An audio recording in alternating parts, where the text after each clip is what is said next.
Berita apa hari ini? Berita baik!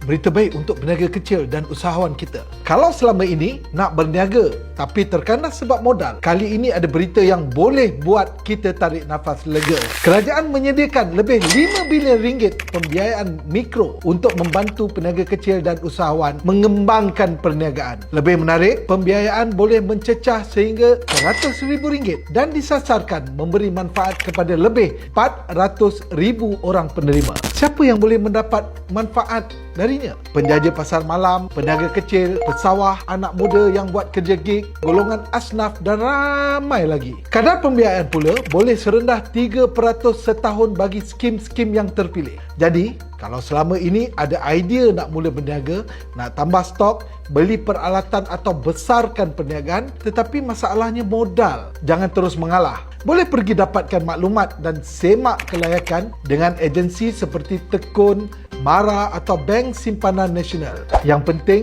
guna saluran yang sah. Tak perlu terlibat ataupun terjebak dengan pinjaman lintah darat yang akhirnya boleh membebankan keluarga. Ini peluang untuk kita mula, berkembang dan bina masa depan. Modal ada, peluang ada, sekarang tinggal keberanian untuk melangkah. Inilah berita baik untuk peniaga dan usahawan kita. Usaha, bangkit dan berjaya.